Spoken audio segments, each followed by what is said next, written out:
అయ్యా చంద్రబాబు నాయుడు గారు ఎలక్షన్లప్పుడు మీరేం చెప్పారు?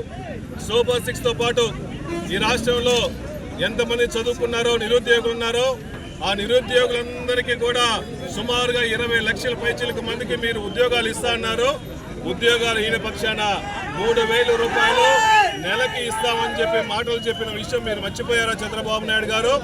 మీకు చిత్తశుద్ధి ఉంటే, మీరు చెప్పిన మాటలు మీకు గుర్తుంటే, మీకు కానీ మీ కూటమి ప్రభుత్వం గుర్తుంటే ఎమ్మడే 3,000 రూపాయలు నెలకి రిలీజ్ చేయాలని చెప్పేసి వైఎస్ఆర్ కాంగ్రెస్ పార్టీ డిమాండ్ చేస్తున్నాం. అదేవిధంగా రాజశేఖర రెడ్డి గారు ఈ రాష్ట్రంలో తెలుగు రాష్ట్రాల్లో ఉన్న వాళ్ళందరూ పేదవాళ్ళు బాగా చదువుకోవాలని చెప్పి కులాలకి మతాలకు అతీతంగా ఎస్సీలకి బీసీలకి ఈబీసీలందరూ కూడా స్కాలర్షిప్లు ఇస్తుంటే ఫీజు రింబర్స్మెంట్ ఇస్తే జగన్మోహన్ రెడ్డి గారు ముఖ్యమంత్రిగా ఉన్నప్పుడు కరోనా టైంలో కూడా అందరికీ ఫుల్గా ఫీజు రింబర్స్మెంట్ చేసిన తర్వాత అందరూ బాగున్నారు. కానీ మీ టైంలో సుమారుగా 3,50,000 కోట్ల రూపాయలు అప్పు తీసుకొచ్చావే ఈ రాష్ట్రానికి. ఈ అట్లీస్ట్ 7,500 కోట్ల రూపాయలు బకాయిలు ఉన్నాయి కదా ఫీజు రింబర్స్మెంట్ కింద. మీరు ఇవ్వాలి, మీ ఆలోచన లేదా? ఈ రాష్ట్రంలో విద్యార్థులు ఏమవ్వాలి, చదువుకున్న వాళ్ళు ఏమవ్వాలి?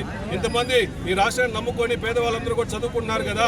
ఎమ్మటే వీళ్ళందరికీ కూడా 7,500 కోట్ల రూపాయలు ఎమ్మటే స్కాలర్షిప్లు రిలీజ్ చేయాలని చెప్పి వైఎస్ఆర్ కాంగ్రెస్ పార్టీ డిమాండ్ చేస్తున్నాం.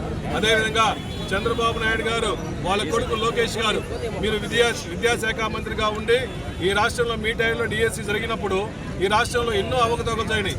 సుమారుగా 100 పైన కోర్టు కేసులు జరుగుతూ ఉన్నాయి. మీరేమో పేపర్ లీకులు కాలేదన్నారు, అక్రమాలు జరగట్లేదన్నారు. లీకులు అక్రమాలు జరగకపోతే కోర్టులకు ఎందుకు పోతారయ్యా?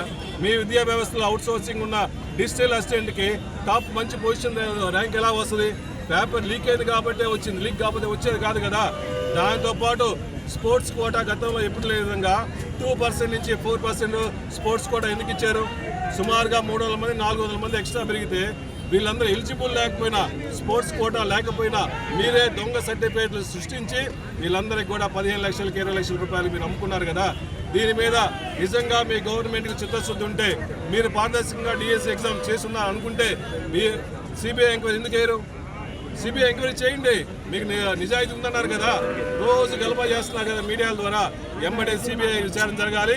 లేకపోతే ఈ లోకేష్ గారు విద్యా వ్యవస్థకి కలంకడం కాబట్టి ఎమ్మడే రాజీనామా చేయాలి లోకేష్ గారు అని చెప్పేసి మనస్ఫూర్తిగా కోరుకుంటూ